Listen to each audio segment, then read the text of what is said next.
तो दोस्तों आज हम Indonesian horror movie day dreams and nightmare के सेकंड पार्ट को डिस्कस करने जा रहे हैं, जिसमें हम बाकी की 4 स्टोरीज को कवर करेंगे और at the and in stories के दरमियान में क्या लिंक था उसको भी डिस्क्राइब किया जाएगा। लेकिन इससे पहले मैं बताती चलूं कि हमने पार्ट फर्स्ट के अंदर पहली 4 स्टोरीज को कवर कर लिया था। तो अगर आपने वो वीडियो नहीं देखी तो मैं आपसे रिक्वेस्ट करूंगी कि पहले जाके वो वीडियो देखें। तो चलिए विदाउट एनी वेस्टिंग टाइम अपनी इस वीडियो को स्टार्ट करते हैं।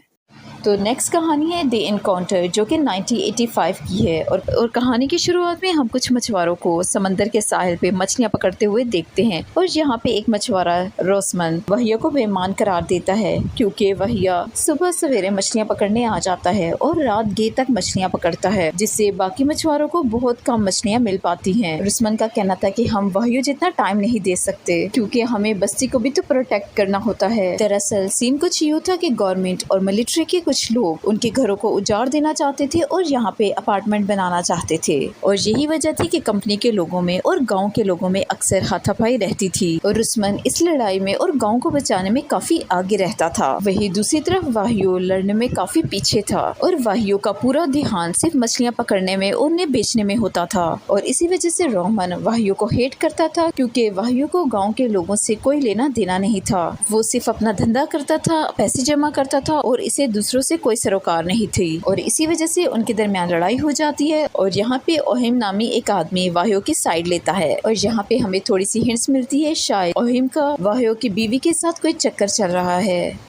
और यहाँ पे हम देखते हैं कि वाहियो अपनी मछलियों को बेच के घर वापस जाता है और उसके पास काफी ज्यादा पैसे जमा हो गए थे और वो इन पैसों को अपने घर के नीचे छुपा के रखता था। और यहाँ पे हम उसकी बीवी दीजा को भी देखते हैं। वाहियो उसे बताता है कि हम दोनों अपनी माँ को ढूंढने के लिए सऊदी अरेबिया जाएंगे, क्योंकि वाहियो की माँ उसे तब छोड़ के चली गई थी जब वाहियो सिर्फ 7 साल का था। और यहाँ पे दीजा उसे बताती है कि हो सकता है कि उसकी माँ मर चुकी हो और क्या पता वो उसे देखना ही ना चाहती हो, लेकिन वाहियो फील कर सकता है कि उसकी माँ जिंदा है। और यहाँ पे वो अपनी माँ की मेमोरीज अपनी बीवी के साथ शेयर करता है। उसकी बीवी सऊदी अरेबिया जाने के लिए मान जाती है और यहाँ पे वो फैसला करते हैं कि इस हफ्ते वो मजीद पैसा इकट्ठा करेंगे। और उसी रात वाहियो अपने पैसों को दूसरी जगह छुपा देता है, क्योंकि डीजा ने देख लिया था कि वाहियो ने पैसे कहाँ छुपाए हैं। तभी वो बाहर लड़ाई की आवाज सुनता है, जहाँ पे गाँव वाले मिलिट्री ऑफिसर्स के साथ लड़ाई कर रहे थे, क्योंकि ये लोग गाँव वालों से उनका घर खाली करवाने की कोशिश कर रहे थे। और यहाँ पे रुस्मान वाहियो को बुज़दिल कहता है, क्योंकि वो इस लड़ाई में हिस्सा नहीं ले रहा था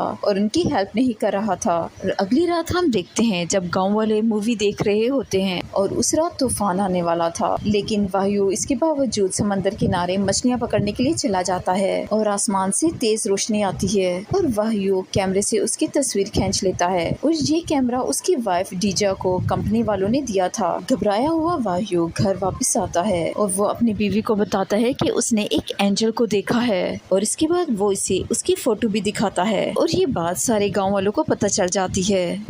अब गांव वाले ये डिस्कस करते हैं कि वाहियो ने जिसे देखा है वो एंजल है भी या नहीं, क्योंकि उन्हें लग रहा था कि वाहियो शायद एक चूजन प्रॉफिट है। लेकिन रुस्मान को ये बात पसंद नहीं आती और वो गुस्से में यहाँ से चला जाता है। अब अगले दिन हम यहाँ पे एक जर्नलिस्ट को देखते हैं, जो कि गवर्नमेंट ऑफिशियल पे एक आर्टिकल लिख रहा था, जो कि इन गाँव वालों को यहाँ से हटा रहे थे। और यहाँ पे एक आदमी जर्नलिस्ट को बताता है कि वाहियो ने समंदर किनारे एक एंजल को देखा है और वो दावा करता है कि वाहियो एक प्रॉफिट है। अब दूसरी तरफ गाँव वालों की पत्नियां आपस में डिस्कस कर रही होती हैं। उनमें से एक लेडी कहती है कि जल्द ही वाहियो के पास बहुत ज्यादा पावर आ जाएंगी, जिससे कि वो लोगों का माइंड भी बढ़ सकेगा। और उस रात उसकी वाइफ जब घर आती है तो वो वाहियो को पैसे छत पे छुपाता हुआ देखती है। उसकी वाइफ विजय पे इल्जाम लगाती है कि वो उसे पैसे छुपा के रखता है और इस वजह से इन दोनों में बहस हो जाती है। और यहाँ पे वाहियो अपनी वाइफ को एक दफा फिर से याद कराता है कि वो अपनी माँ से मिलना चाहता है। और अगली सुबह जब वाहियो उठता है तो वह हैरान हो जाता है, क्योंकि दीजा कहीं भी नहीं थी और उसे पता लगता है कि उसकी पत्नी दीजा ओहिम के साथ पैसे लेके भाग गई है और इससे वो बिल्कुल टूट जाता है। तभी हम उस जर्नलिस्ट को यहाँ पे आता देखते हैं, जो कि वाहियो को बताता है कि उसका बॉस इस तस्वीर को पब्लिश करना चाहता है। वाहियो को कुछ समझ नहीं आता, लेकिन जब उसे ये पता लगता है कि उस फोटो के बदले में उसे 8 मिलियन रुपीस मिलेंगे तो वो मान जाता है। और उनकी ये बातें रुस्मान और उसकी वाइफ सुन लेते हैं। अब रुस्मान को पैसों की बहुत ज्यादा जरूरत थी। वो एक तो वजह ये थी कि वो बहुत ज्यादा गरीब था और दूसरी वजह ये थी कि बार बार लड़ाई झगड़ा करने की वजह से मिलिट्री के लोग उसके और उसके वाइफ के पीछे पड़े थे। ऐसे में रुस्मान प्लान बनाता है कि वो वाहियों का फोटो छीन के उससे पैसे बना लेगा और इस पैसे की हेल्प से वो अपनी बीवी को लेके यहाँ से दूर भाग जाएगा। फिर क्या था, रुस्मान एक आदमी को वाहियों के घर पे लेके आता है और ये आदमी वाहियों पे झूठा इल्जाम लगाता है कि वाहियों की फोटो नकली है। वो कहता है कि वाहियों दूसरे गाँव में फिल्म देखने गया और उसमें कुछ एंजल जैसा सीन आया। वहाँ से वाहियों ने तस्वीरें क्लिक की और सबको यही कहा कि उसने एंजल को देखा है। अब ये सुन के गाँव वाले उसे सवाल करने लगते हैं, जिससे वाहियों बहुत ज्यादा तंग आ जाता है और वो झूठ बोल देता है कि हाँ उसने झूठ बोला है, उसने गाँव वालों को चीट किया है। और ये बात सुन के गाँव वाले उसे कोसते हुए यहाँ से चले जाते हैं। और इसके बाद रुस्मान उस एंजल की तस्वीर ढूंढने लगता है, लेकिन वाहियों ने गुस्से में उस तस्वीर को डिस्ट्रॉय कर दिया था। अब उस तस्वीर से किसी को कुछ नहीं मिलना था। और अब इसी दौरान मिलिट्री वाले आ जाते हैं जो कि गांव वालों को मार पीट के इस एरिया से बाहर निकाल देते हैं और सभी लोग आर्मी से लड़ने के लिए चले जाते हैं। लेकिन उसी दौरान हम वाहियों को देखते हैं जो कि अपने घर में बैठा रो रहा होता है और उसी दौरान वाहियों का पूरा घर हिलने लगता है और बाहर से एक तेज रोशनी आती है। वाहियों बाहर जाता है और वो एक बार फिर से एंजल को देख पाता है जो कि इस बार उसकी माँ के रूप में आई थी। और एंजल का कहना था कि मैं तुम्हारी माँ के रूप में इसलिए आई हूँ ताकि तुम मुझे देख के घबराओ नहीं। और इस एंजल के थ्रू हमें पता लगता है कि वाहियों को एक सुप्रीम एंजल की तरह चुना गया है ताकि वो इस सारी दुनिया को बचा सके। अब एंजल वाहियों को सर पकड़ के उसके अंदर दुनिया की सारी इन्फॉर्मेशन डाल देती है, चाहे वो हिस्ट्री की इन्फॉर्मेशन हो, प्रेजेंट टाइम की या फिर फ्यूचर की, जमीन के नीचे की हो या आसमान की। और एंजल वाहियों को ये भी कहती है कि उसे एक मसीहा की तरह अपनी टीचिंग सारी दुनिया को देनी होगी और उसे इस दुनिया को इवल फोर्स से बचाना होगा। और इसके बाद एंजल यहाँ से चली जाती है। और दूसरी तरफ हम देख पाते हैं कि गांव वाले और मिलिट्री वाले आपस में लड़ने को तैयार थे। तभी उनके दरमियान में वाहियों आता है जो कि हवा में उड़ रहा था और ये देख के सभी उसके सामने झुक जाते हैं, इंक्लूडिंग मिलिट्री। और यहीं पे ये 4th एपिसोड खत्म हो जाता है। अब इस एपिसोड को देखने के बाद हमारे जहन में सवाल आता है कि आखिर वाहियों को किस इवल स्पिरिट से दुनिया को बचाना है। और यहाँ पे ये बात भी जानना जरूरी है कि ये इवल फोर्स अकार्था से आई है। अकार्था यानी वो जगह जो कि जमीन से नीचे है, जहाँ से ये सारे एलियंस आए हैं जो कि हमें स्टोरीज में दिखाएगी। और ये सारी चीजें हम नेक्स्ट 2 एपिसोड में देख लेंगे। तो अब बढ़ते हैं नेक्स्ट एपिसोड की तरफ जो कि है दी अदर साइड, जो कि जकार्ता की 1997 की कहानी है। और इस कहानी में हमें एक फैमिली दिखाई जाती है जिसमें आदमी का नाम बेंटी है और उसकी बीवी का नाम देवी है और ये अपने 2 बच्चों के साथ रहते हैं। और हम देख पाते हैं कि बांदी एक थिएटर में टिकट कलेक्टर का काम किया करता था और वो जॉब बांदी को बहुत ज्यादा पसंद थी क्योंकि उस जॉब में बहुत ज्यादा इज्जत थी, पैसा था और बहुत बड़े लोग वहाँ पे आते थे और अच्छे लोगों से मिलना होता था। लेकिन जब से वो थिएटर बंद हुआ था, बांदी को काफी ज्यादा फाइनेंशियल स्ट्रगल करनी पड़ी। अब यहाँ पे हम देखते हैं कि देवी को कम पैसों से कोई दिक्कत नहीं थी, बल्कि वो अपने बच्चों के साथ, अपनी फैमिली के साथ बहुत ज्यादा खुश थी। इनफैक्ट जब देवी का भाई उसे बांदी से अलग करके अपने साथ ले जाने के लिए आता है, लेकिन देवी इनकार कर देती है और यहाँ तक कि अपने फादर की विल की प्रॉपर्टी भी अपने भाई के नाम कर देती है। अब एक दिन बांदी देवी के लिए मेडिसिन लेने के लिए जाता है और इसके लिए वो अपना आखिरी नोट यूज कर रहा था जो कि देवी और बांदी की प्यार की पहली निशानी था। और रास्ते में बांदी को वही पुराना थिएटर नजर आता है जहाँ पे वो पहले काम किया करता था और ये थिएटर बिल्कुल एक खंडर जैसा था। बांदी इसके अंदर जाता है, लेकिन सरप्राइज होने की बात ये थी कि थिएटर अंदर से बिल्कुल नया था, वो लोगों से भरा हुआ था और हर चीज परफेक्ट और बहुत ब्यूटीफुल थी। और यहाँ पे बांदी को पुराने बॉस भी मिल जाते हैं जो कि टॉमी और रामा थे और वो बांदी से कहते हैं कि उसे फिर से यहाँ पे जॉब ले लेनी चाहिए। सभी लोग उसे यहाँ पे मिस करते हैं। बांदी को यहाँ पे कुछ समझ नहीं आ रहा था कि आखिर चल क्या रहा है, लेकिन कुछ भी हो, बांदी और जॉब पाके बहुत ज्यादा खुश था। इनफैक्ट अब तो ये थिएटर बाहर से भी बहुत खूबसूरत दिखने लग गया था। अब यहाँ पे कुछ घंटे बिता के बांदी फिर से अपने घर में जाता है और जब वो अपने घर पहुँचता है तो उसे एक बहुत बड़ा शौक लगता है। दरअसल बांदी को गए हुए तकरीबन 2 साल गुजर चुके थे और पिछले 2 सालों से बांदी और उसका बच्चा किसी तरह से सरवाइव कर रहे थे और उनका बेटा काफी बड़ा हो चुका था। लेकिन जब बांदी अपनी तरफ के स्टोरी को डिस्क्राइब करता है तो उसकी बीवी उस पर यकीन नहीं करती। लेकिन देवी नोटिस करती है कि बांदी की शर्ट पे वही पेंट लगा हुआ था जो कि उसके जाने से पहले देवी ने उसकी शर्ट पे लगाया था और इसके अलावा उसे वही पुराना नोट भी मिलता है जो कि उनके प्यार की पहली निशानी था, जिसका मतलब ये था कि बांदी वाकई ही सच बोल रहा था। खैर ये परिवार राजी हो जाते हैं और सब खाना खाने के लिए बाहर जाते हैं। अब देवी उसे बताती है कि उसने लॉन्ड्री का बिजनेस स्टार्ट कर दिया है और इसने इतना पैसा इकट्ठा कर लिया है कि वो फाइनली रेंट पे एक घर ले सकते हैं। अब नो बांदी सिगरेट लेने के लिए बाहर जाता है तो उसके सामने कुछ चोर एक एक आदमी का कत्ल कर रहे होते हैं और इस हाथापाई से बचने के लिए बांदी यहाँ से भागता है और वापस उसी थिएटर में पहुंच जाता है। और यहाँ पे बांदी के बॉसेस उसे फिर से वेलकम कहते हैं और वो उसे सजेस्ट करते हैं कि बांदी को हमेशा के लिए यहीं पे रह के जॉब कर लेनी चाहिए। बाहर की दुनिया बिल्कुल बेकार है और वैसे भी बांदी अपनी फैमिली के लिए कुछ कर नहीं पा रहा और इसीलिए अच्छा यही है कि बांदी जालिम दुनिया से दूर रह के यहीं पे अपनी ड्रीम जॉब करे। बांदी फिर से यहाँ पे कुछ टाइम गुजारता है और इस बार जब वो बाहर जाता है तो अगेन कई साल गुजर चुके थे और अब तो बांदी का बेटा काफी बड़ा हो चुका था और दूसरी तरफ देवी भी दूसरी शादी करके अच्छी जिंदगी गुजार रही थी। बांदी का कहना था कि वो तो थिएटर में कुछ घंटों के लिए गया था, लेकिन उसका बेटा उससे बताता है कि उस थिएटर को तो शायद तोड़ दिया गया है और अब वहाँ पे एक मॉल बनने वाला है। बांदी को अब कुछ समझ ही नहीं आ रहा था और वो इसीलिए फिर से थिएटर वाली जगह पे जाता है जहाँ पे उसे थिएटर नजर आ रही थी। अब बांदी अंदर जाता है, उसका बॉस एक बार फिर से उसे वेलकम कहता है और इस बार बांदी अपना फिर से ड्रीम जॉब शुरू कर देता है। और वहाँ दूसरी तरफ रियल लाइफ में काफी टाइम गुजर चुका था और देवी एक रात न्यूज रिपोर्टर में एक होमलेस इंसान को देखती है और ये होमलेस इंसान कोई और नहीं बल्कि बांदी था, जो एकदम बिल्कुल अजीब लग रहा था। उसके बाल बढ़ गए थे, उसकी दाढ़ी बढ़ गई थी, उसने अजीब से फटे पुराने कपड़े पहन रखे थे। अब ये सब कुछ देख के देवी बांदी को बचाने के लिए जाती है और दूसरी दुनिया में बांदी एक अलग ही दुनिया में था, वो अपनी ड्रीम जॉब कर रहा था।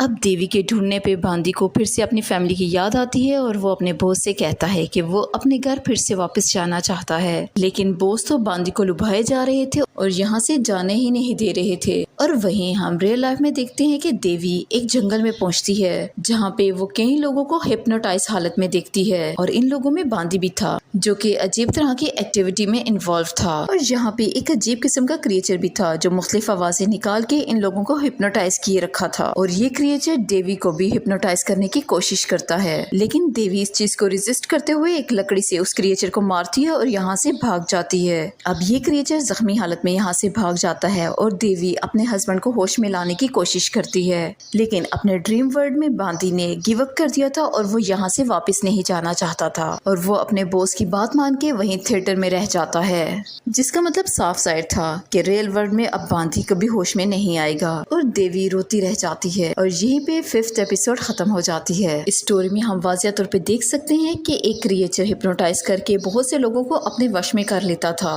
वो लोगों को इस तरह की ड्रीम दिखाता था जिससे लोगों को लगता था कि वो अपनी बेस्ट लाइफ जी रहे हैं और यही वजह थी कोई भी अपनी बेस्ट लाइफ को छोड़ने के लिए तैयार नहीं था और यही वजह थी कि बांदी भी इसी दुनिया में फंस के रह गया। और वही दूसरी तरफ हम देखते हैं कि देवी रेजिस्ट करके खुद को तो बचा पाती है लेकिन अपने हस्बैंड बांदी को नहीं बचा पाती। और अब ये हिप्नोसिस करने वाली क्रिएचर्स कौन है हमें नेक्स्ट 2 एपिसोड में पता चल जाएगा। So let's move to the 6th episode जिसका नाम है हिप्नोटाइज।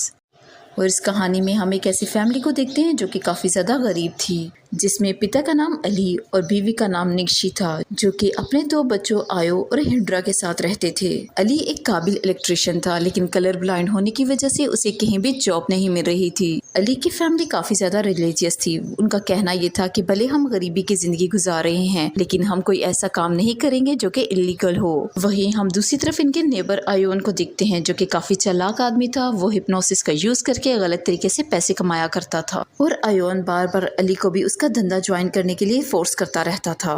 और एवान एक दफा अली को हिप्नोटाइज करना भी सिखाता है और इससे अली बहुत ज्यादा मुतासिर होता है और वो फौरन से पिक भी कर लेता है कि किस तरह से दूसरों को हिप्नोटाइज किया जाता है। वो अली को कुछ ट्रिक्स भी बताता है जिसकी हेल्प से वो लोगों को हिप्नोटाइज कर सकता है। इवान अली को अगले दिन उसके साथ ज्वाइन करने का कहता है जिससे वो लोगों को हिप्नोटाइज करके पैसे ले लेगा, लेकिन अली इनकार कर देता है और इवान गुस्सा होकर यहाँ से चला जाता है। अब अगले दिन अली नौकरी की तलाश में जाता है लेकिन उसे कुछ नहीं मिलता। वो एटीएम के सामने इंतजार करता है, तभी वहाँ पे एक लेडी आती है जिसका नाम था देवी। जी हाँ, देवी वही औरत थी जिसको हमने इससे पहले वाली एपिसोड में देखा था। तभी अली अंदर आता है और इसे हिप्नोटाइज कर देता है और उससे कुछ पैसे बटोर लेता है। अब अगली सुबह जब वो सो के उठता है तो वो देखता है कि वो कलर्स को देख सकता था। वो देखता है कि उसके घर के 6 टीवी के सेट खुद बहुत चलने लगते हैं जिसमें एक हिप्नोटिक वीडियो चल रहा था।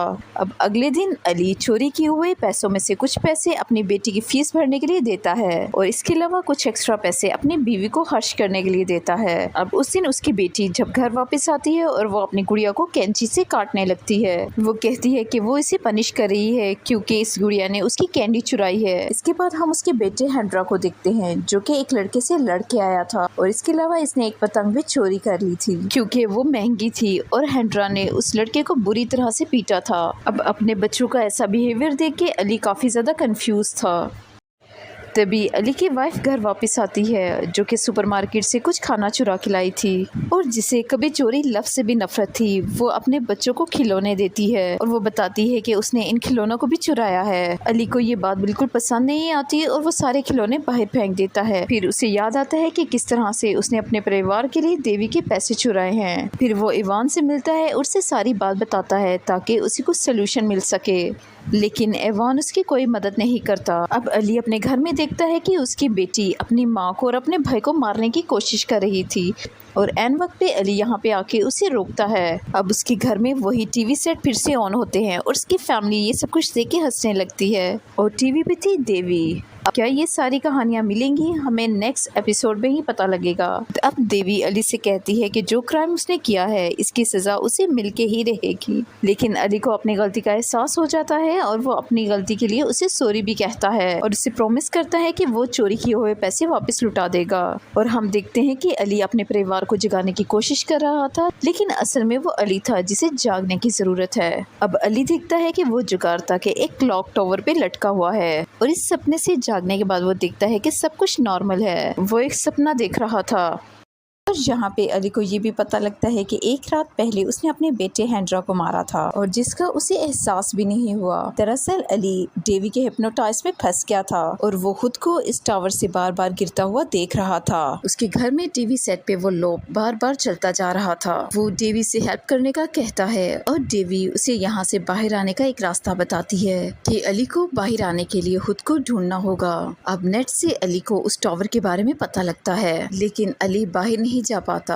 अब खुद को रिलैक्स करते हुए अली अपने घर का दरवाजा खोलता है और अपने घर से बाहर आके वो उस टावर के पास पहुंचता है। अब वो इस टावर पे बार बार चढ़ने की कोशिश करता है लेकिन गिर जाता है। वो खुद को जागने का कहता है और खुद को इस बिल्डिंग के साथ लटका हुआ पाता है। उसके सामने देवी खड़ी थी और अब वो हिप्नोटाइज से बाहर आ चुका था और यहाँ पे उसे देवी से पता लगता है कि देवी ने उसे एक स्पेशल मिशन के लिए चुना है। और यहाँ पे देवी उसे ये भी बताती है कि मुझे तुम्हारे जैसे लोग चाहिए जिनका दिमाग इतना स्ट्रॉन्ग हो कि वो हिप्नोटोसिस को तोड़ सकें और दुनिया को बचाने के लिए हम जिन लोगों से लड़ रहे हैं उसके लिए हमें एक टीम की जरूरत है जो कि एक स्ट्रॉन्ग दिमाग रखते हों। देवी दरअसल अली को चेक कर रही थी जिसमें अली पास हुआ था और अब वो देवी की टीम का एक हिस्सा था और ये टीम दुनिया को अगारथा के एलियन से बचाना चाहती थी और ये एलियन वही क्रिएचर थी जो कि हमने इन सारी एपिसोड में देखी हैं। और देवी की टीम में कौन कौन से मेंबर शामिल हैं वो हमें आगे ही पता लगेगा। और इससे ये बात पूरी तरह से क्लियर थी कि अपने हस्बैंड को खोने के बाद देवी को बहुत कुछ पता चल गया होगा और तब से ही वो इन एलियंस को हराने में लग गई होगी। तभी तो वो इस टीम का एक हिस्सा थी और दूसरों को भी गाइड कर रही थी। और अब आते हैं नेक्स्ट एपिसोड में जिसका नाम है पीओ बॉक्स और ये जकार्ता के ईयर 2024 की है। और इस एपिसोड में हम वादिया नाम की एक लड़की से मिलते हैं जो कि बेस्ट डायमंड ऑपरेटर है। अप्रेजर बोले तो वो लोग जो कि चीजों को परख के उसका सही दाम लगाते हैं। अब एक दिन वादिया कस्टम के लिए किसी बंदे के डायमंड को चेक कर रही थी और यहाँ पे वो एक अनजान औरत से मिलती है जो कि उसकी आंखों की तारीफ करती है और वो कहती है कि वो जल्द ही मिलेंगे। दोस्तों वादिया की एक बहन थी जो 5 साल पहले एक जॉब इंटरव्यू के लिए गई थी और तब से वो वापस नहीं आई और पुलिस वाले अभी तक उसे ढूंढ रहे थे। अब रात को वादिया अपनी बहन के फोटो देख रही होती है, तभी उसे फोटो के पीछे एक पेन ड्राइव मिलती है जिसमें उसी जॉब की एप्लीकेशन थी जिसे दारा ने गायब होने से पहले भेजी थी। अब वादिया नेट पे न्यूज़पेपर देखती है और उसे 5 साल पहले का एक आर्टिकल मिल जाता है जहाँ पे लिखा था सेंड योर एप्लीकेशन 888। अब वादिया वहीं जाती है जहाँ पे वो पीओ बॉक्स था, लेकिन पीएन उसे बताता है कि पीओ बॉक्स 888 को पहले ही 100 सालों के लिए रेंट पे ले लिया गया है।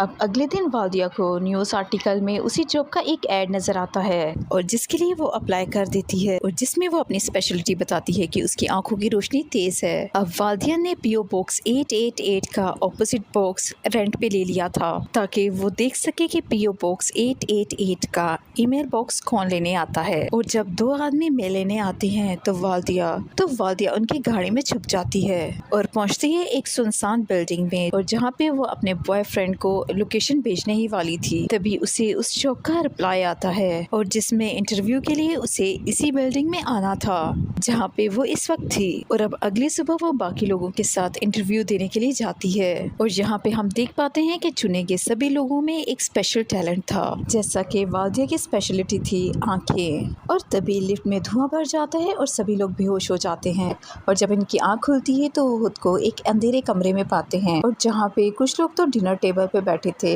और वादिया लोगों को रस्सी से बांध के बिठा दिया गया था और इनमें से जो वायलेंस अच्छा बजाती थी उसकी उंगलियों को काट के टेबल पे बैठे हुए लोगों को खाने के लिए दे दिया जाता है, जिससे ये लोग खा रहे थे। और इसके बाद एक आदमी को दिखाया जाता है जिसे पैरालाइज करके टेबल के पास ले जाया जाता है और शेफ इसका दिमाग निकालने के लिए इसके सर को काट देता है और इसके दिमाग को टेबल पे बैठा हुआ एक आदमी खाता है। और अब बारी थी वादिया की और जब वादिया की आंखें निकालने की बारी आती है तो वादिया शेफ पे अटैक कर देती है और वहाँ से भागने की कोशिश करती है, लेकिन तभी उसे अपनी बहन की झलक नजर आती है और फिर वो पकड़ी जाती है। और अब ये लोग वादिया की आंखें खाने वाले थे और यहाँ पे उसे अपनी बहन का विजन याद आता है जो कि उसे हेल्प के लिए बुला रही थी। और वही रियल वर्ल्ड में जब वादिया की आंखें खुलती हैं तो पाती है उसके इर्द गिर्द काफी लोग और ये वही लोग थे जो कि टेबल के इर्द गिर्द बैठे हुए थे। अब इन चश्मा पहने हुए लोगों में एड्रियन भी था। दरअसल ये सारे लोग जो कि चश्मा लगाए बैठे थे वो ह्यूमन थे ही नहीं, बल्कि ये दूसरे क्रिएचर थे जो कि जमीन के नीचे से यानी अगाथा से आए थे।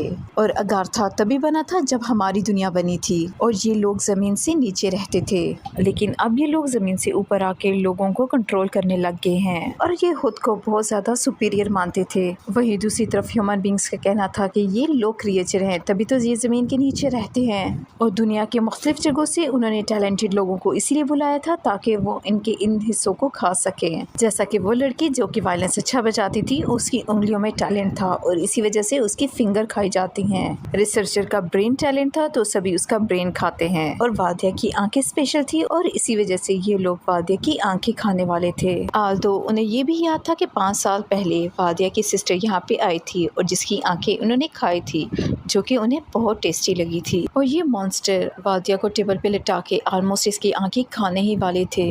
यहाँ तक कि वो वादिया को हिप्नोटाइज भी कर देते हैं ताकि सपने में वो अपनी बहन के साथ हो, लेकिन वादिया की सिस्टर उसे खुद पे कंट्रोल करने का कहती है और किसी तरह वादिया इस हिप्नोटिसिस को तोड़ देती है। तभी इस जगह पे हम कुछ जाने पहचाने लोगों को आते देखते हैं जो कि इन मॉन्स्टर पे हमला कर देते हैं और ये वही लोग थे जिन्हें हमने पिछले एपिसोड में कुछ सुपर पावर के साथ देखा था और जिसमें शामिल थे देवी, अली, वान्यो, रानिया, पंजी और वो लक्ष्मी नामी औरत जो कि वादिया को मिली थी और कह रही थी कि हम फिर मिलेंगे। और अभी तक ये अपने पास कुछ सुपर पावर रखते थे, यानी जिस तरह से एक दूसरे को हील करना, दूसरे के ब्रेन पे कंट्रोल करना वगैरह वगैरह। और फिर क्या था, यहाँ पे एक लड़ाई छिड़ जाती है जहाँ पे वो बैड क्रिएचर इन सभी लोगों को एक एंडलेस पिट में गिराने लगते हैं।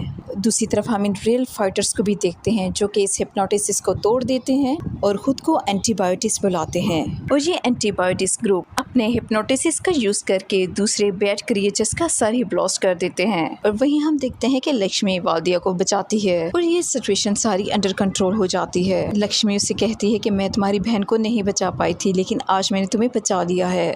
अब इस स्टेज पे हमें पिछले एपिसोड की कुछ झलकियाँ दिखाई जाती हैं और हमें बताया जाता है कि ये फाइटर्स खुद को एंटीबायोटिक्स बुलाते हैं और जिनका काम है इन मॉन्स्टर से लड़ना और हमारी दुनिया को प्रोटेक्ट करना। ये मॉन्स्टर हमसे इन्फीरियर हैं और हमारी ज़मीन के नीचे अगाथा में रहते हैं, लेकिन अब वो ऊपर आके हमारी दुनिया पे कब्जा करना चाहते हैं और इनको रोकने के लिए ही एंटीबायोटिक्स ने अपना एक ग्रुप बनाया है जिसमें तमाम ऐसे लोग शामिल हैं जो कि मेंटली स्ट्रॉन्ग हो और हिप्नोटिसिस को तोड़ सकें। और यहाँ पे वायु वादिया से पूछता है क्या तुम हमारी टीम को ज्वाइन करोगी, और वादिया फौरन से हाँ में जवाब देती है और इसके साथ ही इस मूवी का यहीं पे एंड हो जाता है।